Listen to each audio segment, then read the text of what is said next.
მეტყველების უნარის დარღვევა დიდ პრობლემას წარმოადგენს. ჩვენ განვიხილეთ პოსტინსულტური აფაზია და დიზართრია, თუმცა მეტყველების დაავადების სპექტრი ძალიან ფართოა და ბოლო ტენდენციით ბავშვებში სხვადასხვა ტიპის მეტყველების აშლილობათა რიცხვი იზრდება.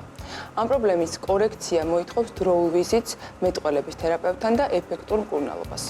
ამ დაავადების მახასიათებლებზე სხვადასხვა ტიპის მეტყველების თერაპიის სპეციფიკაზე და მეტყველების პრობლემებთან ასოცირებულ სტიგმაზე დღეს მეცხრიტუბში სტუმრად მეტყველების თერაპევტი, ასოცირებული პროფესორი, მეტყველების განვითარებისა და კორექციის ცენტრ ლოგომედის ხელმძღვანელი ეკატერინე ჭავჭავაძე მოვიწვიეთ.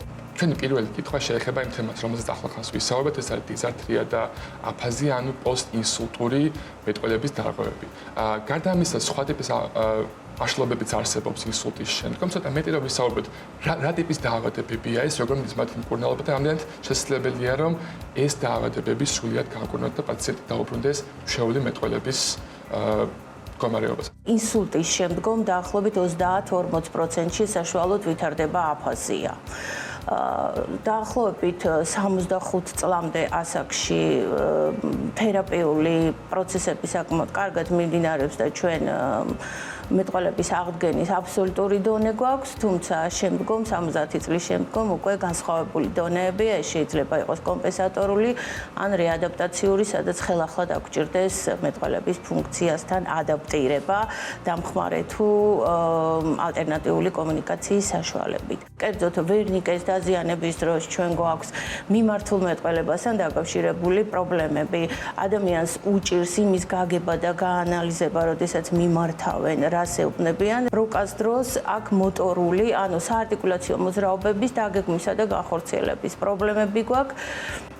ყველაფერი გვესმის, მაგრამ უბრალოდ მოტორული ორგანიზაცია აი ამ მეტყველების არის ამ შემთხვევაში დარღვეული, გვიჭირს წარმოთქმა, მეტყველება ბევრად გაუგებარია, გამარტივებულია ლექსიკური მარაგი, ვცდილობთ რაც შეიძლება მარტივად გამოვიდეთ მდგომარეობიდან, დამახასიათებელია ეგრეთ წოდებული ტელეგრაფული საუბრის სტილი, როდესაც ძალიან მოკლედ ხდება, მაგალითად, როდესაც უნდა თქვან მე უნდა ჩავიდე ეზოში და გავასეირნო ძაღლი, შეიძლება თქვას მე ეზო ძაღლი. როგორც ვიცი, ლოგომედის ცენტრი რეგიონებშიც არსებობს. დიახ. რამდენად ხშირად მოგმართავენ პაციენტები, თუნდაც აი მეტყველების დარღვევასთან დაკავშირებით, როგორია საერთოდ ჩივილები, განსხვავდება თუ არა რამით, აი ამაზეც რომ ვისაუბროთ. ახლა ამ ბოლო დროს დაიწყო უკვე პოსტინსულტური რეაბილიტაციის პროგრამა და გარკვეული დახმარებების აღმოჩენა რეგიონშიც ხორციელდება, თუმცა ზოგადად მაინც სერვისთან მისაწვდომობის გარკვეული პრობლემები არის. გერათა წარმოქმნის დარღვევები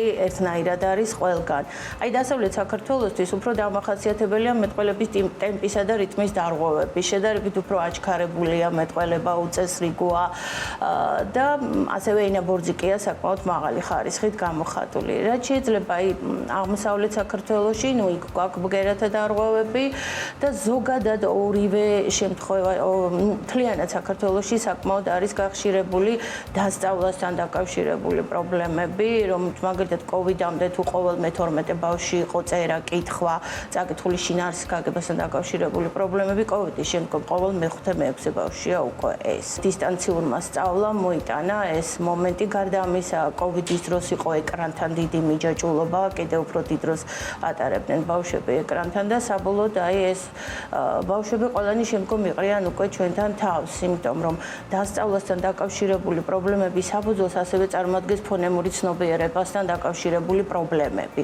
ანუ სიტყვის შინაარსობრივ ანალიზს ვერ აკეთებს ბავშვი, შინაარსი ვერ გამოაქვს და წაკითხულიც მისთვის გაუგებარი ჩნდება. ეს მთელ საქართველოში ერთნაირადაა. არსებობს ცნება, ეწოდებული კოვიდის ბავშვები, რომლებიც ამ პერიოდში იზრდებიან და აქვთ არაერთი პრობლემა, ახსენეთ მეტყველების დარღვევები, თუმცა ასევე პრობლემა აქვთ დასწავლის მხრიდან და ასე შემდეგ. თქვენ თუ ხედავთ ამ ცვლილებას კოვიდის პანდემიის შემდგომ თქვენ პაციენტებში? კი, ეს თვალსაჩინოა. ეს ცვლილება არის თვალსაჩინო და აშკარა. აი ესეთი შთაბეჭდილება რჩება, თითქოს ეს ბავშვები ყველა რაღაც ერთ მიკროგარემოში იზრდებოდნენ. ბგერების და ფონემური ჯგუფების დამახინჯებაც კი ერთნაირი აქვთ და თითქმის ყველასთან აღინიშნება დასწავლასთან დაკავშირებული სირთულე უშუალოდ გამოხატული წაკითხვასთან და შინაარსის გამოტანასთან. მათემატიკაში კარგად არიან, ანუ არითმეტიკული მოქმედებები კარგად გამოსდით, მაგრამ აი ის, რაც ცოცხალ ურთიერთობას ითვალისწინებს ლექსიკური მარაგის პრაგმატულ ფლობას, პიროვნულ სოციალური უნარების აქტიურად განხორციელებას, აი კოვიდის ბავშვებში ეს ყველაფერი უკვე ძალიან თვალსაჩინოა. ერთ-ერთი მთავარი ასაკი, როდესაც მეტყველების დარღვევები იჩენს თავს არის რა თქმა უნდა ბავშვობა და ყველა მშობელს აქვს ის ფოთვა ალბათ ან ნერვიულობა რომ რაიმე ცვლილება მეტყველებაში ან დაგვიანებული დაწყება მეტყველების ან რაიმე სპეციფიური გამოთქმა ასოფგერების ხომ არ არის საყურადღებო და მეტყველების დარღვევას ხომ არ ნიშნავს, ხომ არა დრო ექიმს ესტუმრად უკვე. სადღაც წლის ასაკში პირველი სიტყვები უნდა გაჩნდეს და ამასთანავე საყურადღებოა რომ ამ სიტყვებს უნდა ქონდეს პრაგმატული მნიშვნელობა. აი ეკრანიდან ზოგჯერ ბავშვის ლექსიკური მარაგი არის ვითომ და ესეთი ფსევდო, რომელიც აკმაყოფილებს ასაკობრივ ნორმებს, მაგრამ მათ არ გააჩნიათ ამ ლექსიკური მარაგის ფლობა. ერთეული მარტივი სიტყვებით საუბარს სპეციალისტს უნდა ვაჩვენოთ. თუ აქვს რაღაცა გარკვეული ტიპის ლექსიკური მარაგი, რომელსაც ასევე ვერ იყენებს, ასევე სპეციალისტი გვჭირდება და არ დაველოდოთ იმას, რომ ნუ დაიწყებს, ეს გადაღებული ლოდინის ამ წლამდე არ შეიძლება და არის მეორე ნაწილი, თქვა, ერთია როცა ბავშვი აგვიანებს მეტყველებას და უნდა გამოვრიცხოთ ბევრი რამ, განსაკუთრებით ნეირობიოლოგიური დარღვევები, რომელიც ასე გახშირდა უკვე ამ ბოლო დროს და მეორეა მეტყველებს ბავშვი, მაგრამ რამდენად ხარისხიანად მეტყველებს. აი ამას უკვე უკვირდებით 4 წლის ასაკისთვის. რამდენად არის ეს მნიშვნელოვანი, რომ მხოლოდ სპეციალისტების ჯგუფი იყოს ჩართული და არა ერთი კონკრეტული სპეციალისტი? დიახ, არის დარღვევები, სადაც მხოლოდ ჩვენ არ ვართ საკმარისი წარმოუდგენელია შედეგის გასვლა. ძირითადად ეს ეხება ორგანული ტიპის დარღვევებს, ეს არის არტიკულაციის სპეციფიური დარღვევები, როდესაც საარტიკულაციო აპარატთან, კერძოდ პირველ ყოვლისა ენასთან, ყბებთან, ტუჩებთან, საფეთქელ ქვედაყბის აღსართან და ასე შემდეგ გვაქვს გარკვეული პრობლემები. ამ შემთხვევაში ჩვენ ძალიან აქტიურად თანამშრომლობთ სტომატოლოგებთან, კერძოდ ორთოდონტებთან, რომლებმაც უნდა შეგვიქმნან ის საჭირო ყალიბი, რაც ჩვენი ლიტერატურულ ნორმების დასაკმაყოფილებლად არის საჭირო, რომ ბავშვმა სწორად წარმოთქვას.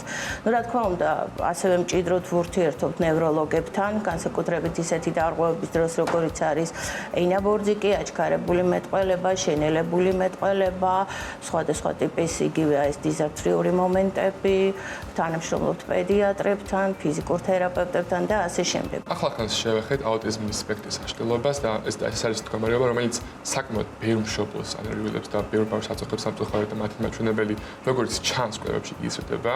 თქმა უნდა, არსებობს კითხვა, არის ეს უკეთესი აღმოჩენის გამო თუ რეალურად რაიმე ახალი გამოწვევის მიზეზები, თუმცა როცა ვსაუბრობთ ამ ზარ ტენდენციაზე, ერთ-ერთი ხშირი მეტყველების დარღვევა ამ ბავშვებში არის ეგრეთ წოდებული აპრაქსია, რომელსაც დიდი ინფორმაცია საქართველოში ცნობილი არ არის. ნუ მოგვიყვეთ, რა ტიპის პრობლემა არის ეს მეტყველების და როგორ ხდება მისი მკურნალობა და მასთან თანაცხოვრება? დიახ, მეტყველების აპრაქსია ზოგად პოპულაციაში 4%-ია, რომელიც თითქოს და ბევრი არ არის, მაგრამ აი აუტისტური სპექტრის შემთხვევებში 60-დან 75%-მდე ბავშვთა უმეტყველობა სწორედ ეს მეტყველების აპრაქსია განსაზღვრავს. როდესაც საუბრობს ზევით იყურება და თვალებით ეძებს, თითქოს სად გადავიდეს ერთი მარცვლიდან მეორე მარცვალზე, ერთი ბგერიდან მეორე მარცვალზე. ზუსტად იცის რისი თქმა უნდა. მაგრამ ვერ ახერხებს ამის დაგეგმას და ეს საკმაოდ სერიოზული პრობლემაა, საკმაოდ ხანგრძლივი თერაპიებია ამ შემთხვევაში საჭირო. აპრაქსია ნამდვილად დიდი პრობლემაა და ძალიან სასიამოვნოა იმის ნახვა, რომ დროული მკურნალობის შემთხვევებში ბავშვები იძენენ უნარს, რომ ადაპტირდნენ სკოლაში სიარული შეძლონ და იმედია, რომ ამ პრობლემას სრულად დაძლევენ. ერთ-ერთი მნიშვნელოვანი თემა, რომელიც მინდა რომ განვიხილოთ, არის მეტყველების თერაპიის მახასიათებლები. მე თავად მქონდა ბავშვობაში და ახლაც ხანდახან მაქვს ეგრეთ წოდებული ენაბორძიკის ეპიზოდები ბავშვობაში, ამის გამო ლოგოპედთან თავადაც დავდიოდი. მახსოვს, რომ მაშინ მდგომარეობა იყო, რომ ერთად ვისხედით ალბათ 10-15 ბავშვი, ჯგუფური თერაპიები მქონდა გაწერილი ფურცელზე სავარჯიშოები, რომელსაც აი როგორც არ ვიცი, ბიბლიას ისე ყოველდღიურად ვკითხულობდით და ინდივიდუალური თერაპიები არ იყო. როგორ შეიცვალა ეს მიდგომა დღესდღეობით? ენაბორძიკი გარდა იმისა, რომ რაღაც გარკვეულ ტემპორიტმულ დარღვევებთან არის ასოცირებული, მას საკმაოდ ღრმა ფსიქოემოციური საფუძველიც გააჩნია. შესაბამისად, მეორე ადამიანი, მესამე ადამიანი ყოველთვის არის დამატებითი ემოციური დატვირთვა პაციენტისთვის და ამიტომ ინდივიდუალურად ვატარებთ. თუმცა, როდესაც ხდება ხარვეზის კომპენსაცია ან თუნდაც აღმოფხვრა, შემდგომ რომ ეს აუდიტორიის წინაშე საუბრის შიში დაიძლიოს, უცხო ადამიანებთან საუბრის შიში დაიძლიოს, უკვე შესაძლებელია ასეთი პაციენტის გადაყვანა ჯგუფურ თერაპიებზე, ჯგუფიც არა, აქ უნდა ნელ-ნელა მოხდეს ჯერ ერთ ადამიანთან, შემდეგ ორთან, შემდეგ სამთან და ასე შემდეგ. რაც შეეხება ზოგადად ჯგუფური თერაპიები, ჩემი აზრით გამართლებულია საბავშვო ბაღში. გამართლებულია რაღაც დაწყებით სასკოლო დაწესებულებებში, ფრესკულებში, სადაც უბრალოდ ხდება მეტყველების ფუნქციის გაუმჯობესება. მე ვფიქრობ, რომ დარღვევების დროს მაინც ეს იმდენად მეტყველების თერაპიაში არ გვაქვს სტანდარტული პროტოკოლები და გაიდლაინები. იმდენად ინდივიდუალურია ეს მდგომარეობა. ბოლო კითხვა უნდა დაგისვათ სტიგმაზე, რომელიც არსებობს ამ დარღვევის გარშემო. თქვენს პრაქტიკაში რა ტიპის სტიგმა შეგხვედრიათ, რომელიც შეიძლება რომ მოუყვეთ და თუ რა არის ხოლმე ის მახასიათებელი, რომელიც პირობითად თქვენც კი გაკვირვებთ შეიძლება ითქვას. რა თქმა უნდა, ნებისმიერ დაავადება, რომელიც ასე პირნათლად ჩანს, ატარებს რაღაც ტიპის განკითხვას და სტიგმას თავის. დიახ.